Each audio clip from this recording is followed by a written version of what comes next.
Kiflom brothers, and sisters, I guess. And welcome back to some more COD 4 Remastered. Last time we did a mission called, two missions actually. We did one called War Pig and the other one called Death from Above. Today we are going to be playing perhaps the most memorable mission in any Call of Duty game. Shock and Awe.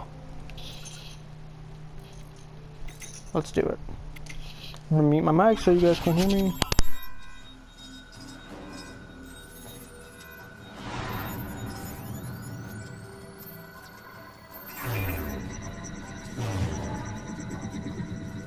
Marines, we have a possible fix on Al-Assad in the capital city.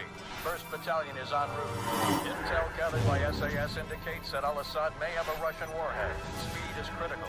Nest teams have been deployed to the area. Force Recon and Wild Weasel units have taken out most of the air defenses, but Al-Assad's ground forces still pose a serious threat. Looks like we're rolling in with everything we got. We get Al-Assad, we end this war right here, right now. Lock and load, Marines. Lock and load, Marines. Alright. Once we get in the mission, you'll probably either recognize it or figure out, or you're gonna see why. It's gonna be, this is a memorable mission. Minigun grenade launcher. That's not why, but it's awesome. These are my guys, right? Yeah. I remember this mission. Well, of course. I know I've established that already. Well, I love the grenade launcher minigun. That thing's awesome, but that's not the reason this mission's so. This mission is so memorable.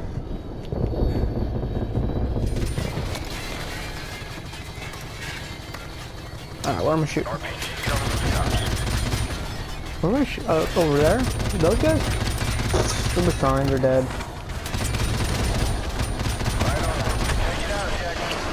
The intel in this mission is really freaking weird, so I don't know what the hell is gonna happen with that, so. There's like two, I think there's two, but is there two? There's two, but I only know of one, so we're gonna have to go hunting. I mean, this was like the blog one. I had no idea where the hell that thing was, and I just died. Great, now death counter, what are we at now? Like 70, 71, 72? I don't know. Yeah, the mortar tower, that's what it is, or whatever that is. Artillery. Hey, hold up. I have to wait for my thing to cool down. Thanks, guys. Is it in the building? I don't remember where they're shooting me from. Oh, that tank maybe, Joey? You fucking idiot. We got RPGs on the rooftop. There, now he's gone. That helps a little. Take out the artillery. Anti-air battery, rooftop.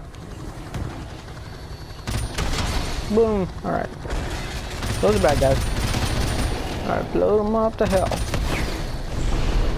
Hostiles with RPGs. Clack, clack, clack, clack, clack, clack, clack.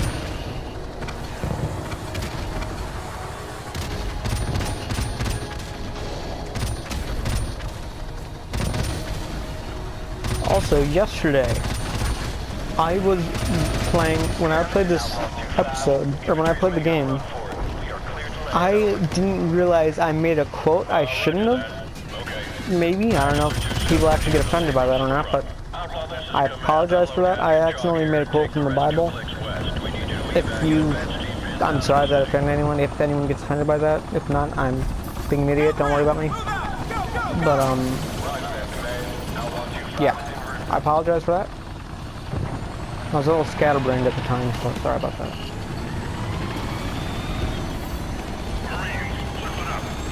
I don't know why the hell that came out of my mouth, but. Well, probably because I took so many freaking years of Catholic school that it, like, killed me. Pretty much on the inside. There was a bunch of, like. Sorry. Alright, cool. Anyway. Everyone in there was a snotty rich kid. I mean, I lived maybe upper middle class. Maybe upper middle class. I don't know. Okay, that's where we have to go.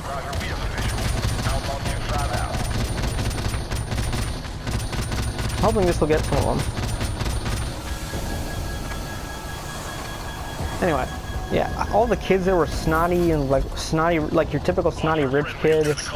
I mean, I was upper middle class, I guess, so I mean, I guess I kind of can't talk that much, but it was awful there. I mean, everyone, like, if you weren't in a certain high class social circle of like most of the students and teachers' parents, I'm sorry, most of the students' parents and teachers, you weren't gonna get good grades at all, and you would be like almost, you wouldn't be part of any. It sucked. I hated that Catholic school. It wasn't because it was Catholic necessarily, but I hated the people there. That was where I was first born. That was Illinois. Then I moved to Mississippi, moved to a different school, and everything was, oh god, it was different. It was a public school. I go to public school now, but my gosh, that private school, there was like 2 or 3 people that actually tolerated me, I guess, but it was awful. Then in Mississippi, I moved it during 5th grade. The start of 5th grade, I was still in Illinois, and I went to a different public school, and that was so much different. I mean, like, you know, most days, like, public school kids, I mean, you'll hear them cursing, doing, like, kill yourself, that kind of thing. Yeah. Like, when we were in, I don't think I almost had the name of the school, but I almost feel like my Catholic school in Illinois was, what was I gonna say? What was I gonna say?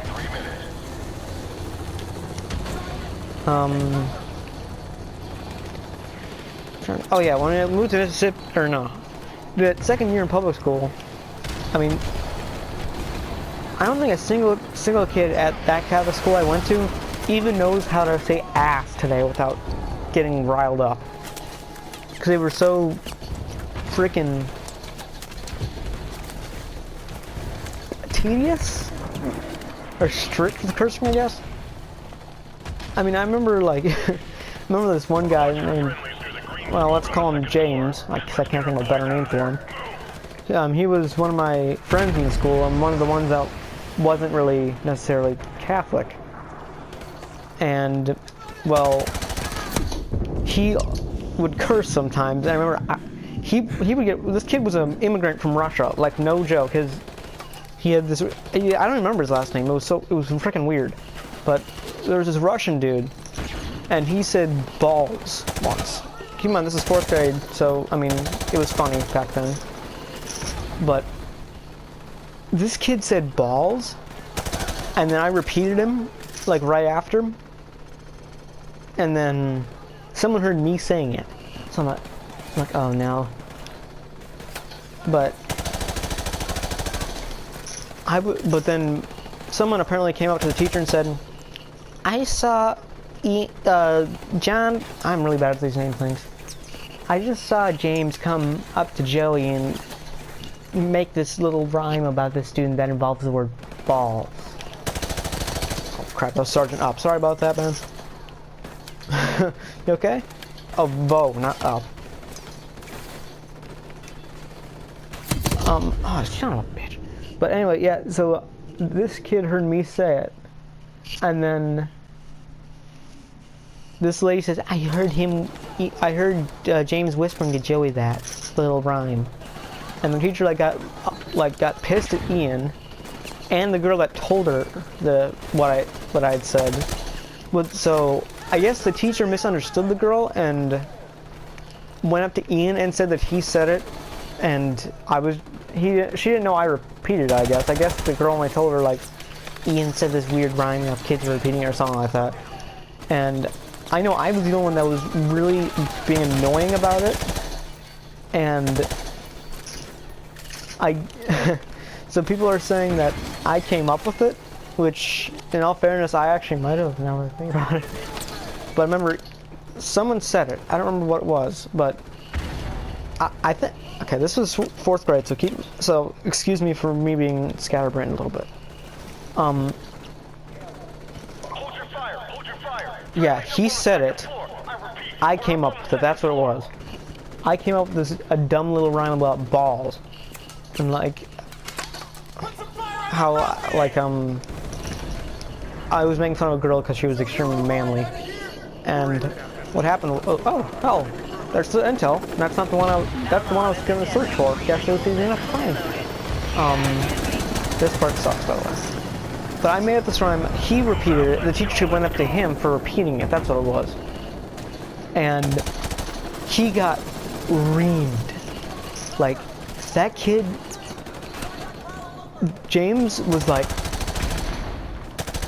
shunned from like, his mom was in that little group of like upper class circle people. But, and his mom and him got like freaking shut out of that social circle.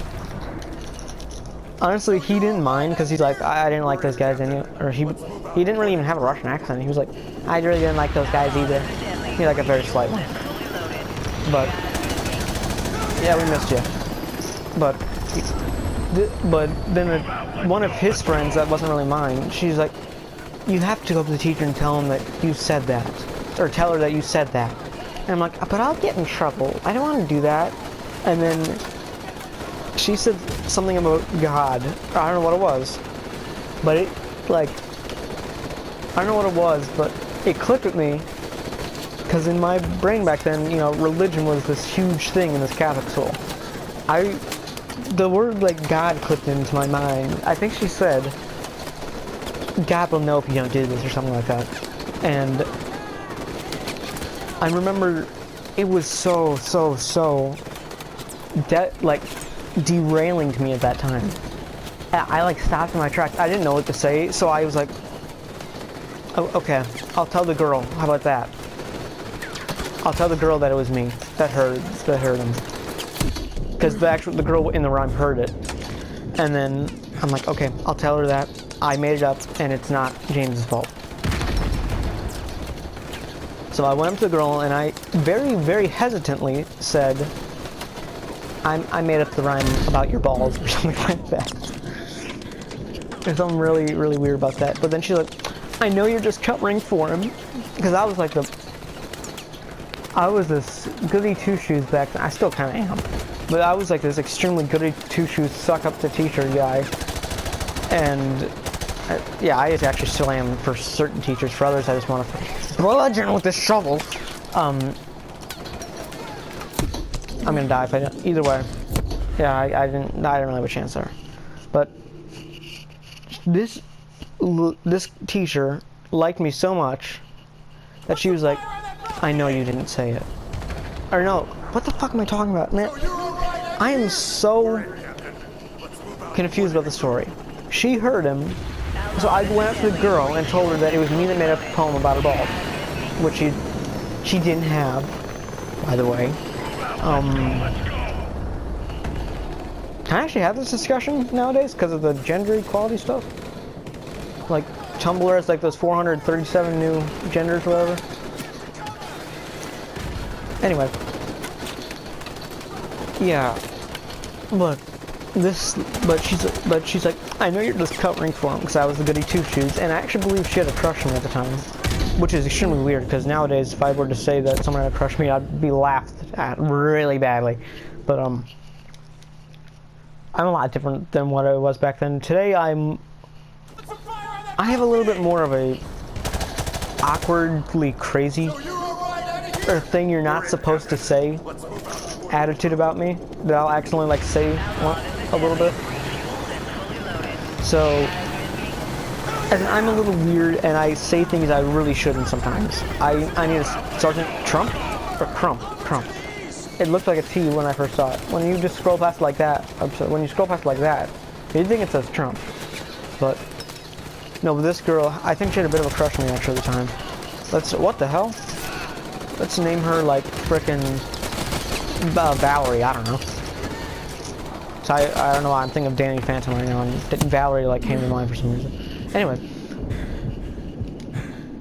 Valerie, she had, like, a bit of a crush on me. She was, I made the joke that she was kind of, like, on the masculine, I guess I should say, side. And there's the other intel. I knew it was in here. but she was very masculine. Oh look sharp, Type 15 intelligence, that's nice. She was masculine. I said that 4 times now, but I'm gonna say it again. She was masculine. That's why I made up the little rhyme about her. And I wasn't planning on it being mean in any way. I thought it was a little funny, little humor.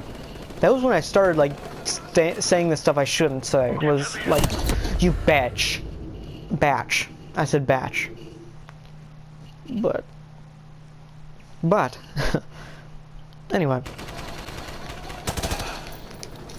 She thought there was no way that a little goody two-shoes like me could ever say something mean or make a joke that dirty in this school or something like, I don't know. Keep in mind this was 4th grade once again, and I don't know what 4th grade is like in any other school, but I remember this, and I remember the kid that said it. I remember this day more like. And I don't know in other 4th grade schools, elementary schools I guess, if they curse at all, even. Because I mean, like, I know in like 6th grade you'll get kids saying, "Kill yourself, go f your mother," and stuff like that. But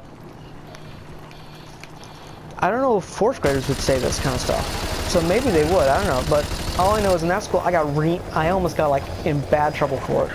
But I was like, when I told the girl and she said there's no way you could do it, there's no way you could have said that, my heart like sank. I'm like, oh thank God, he's gonna get in trouble, not me. But it was an asshole thing to do. But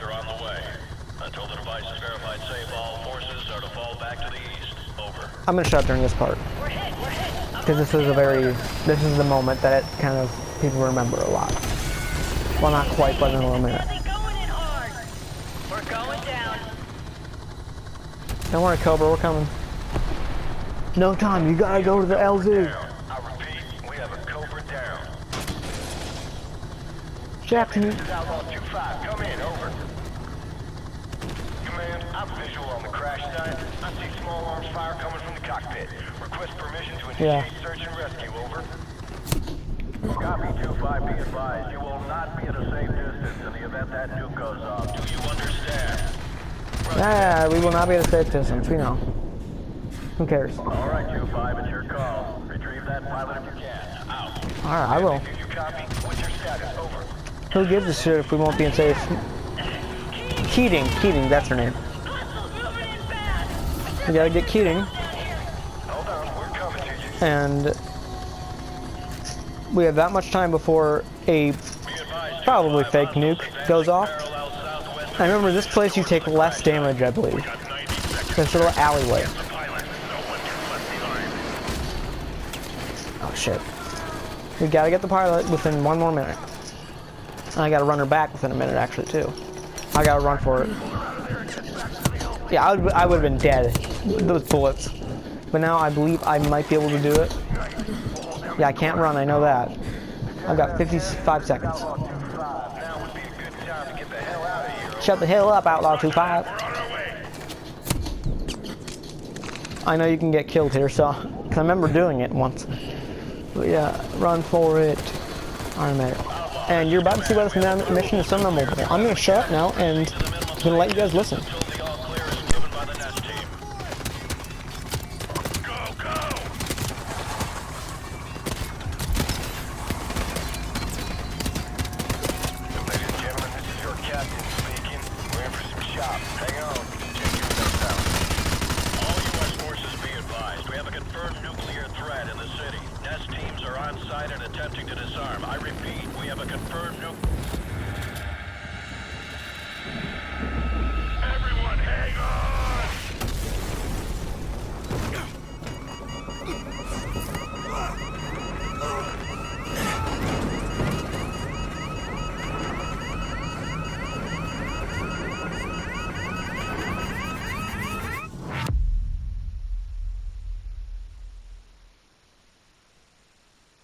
Wasn't that a treat? And there's a little bit after this mission So I'm gonna play because it's a very, very tiny mission after this one, like extremely small. So once again, I'm gonna shut up so this cutscene can play. Something has happened. What appears to be an explosion of epic proportions. Remain sketchy and unconfirmed at the time. To set off what appears to have been a nuclear explosion in his own country. Something larger, and no word yet on whether al-Assad was among the victims, of what may have been a suicidal mission.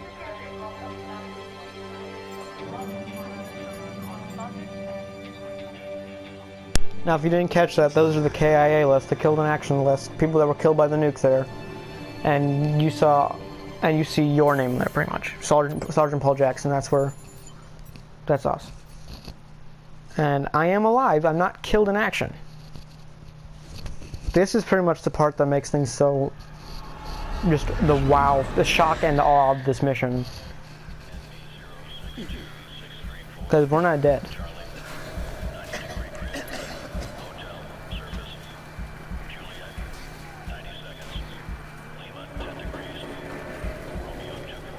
I cannot move any faster than this. This is the best I can do. This is an extremely small mission, but you'll see why it's memorable.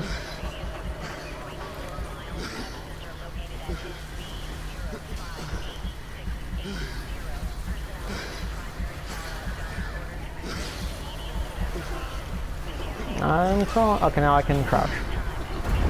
Now, parkour! Oh, shit.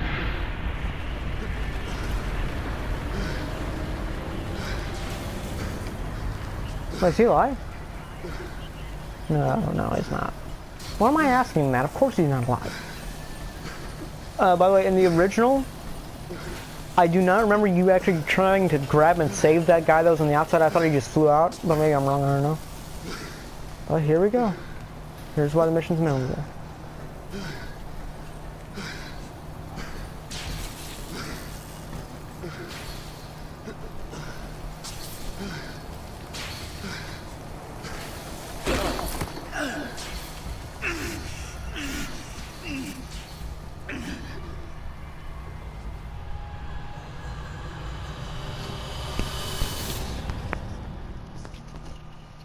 You're dead. I'll see you guys next time.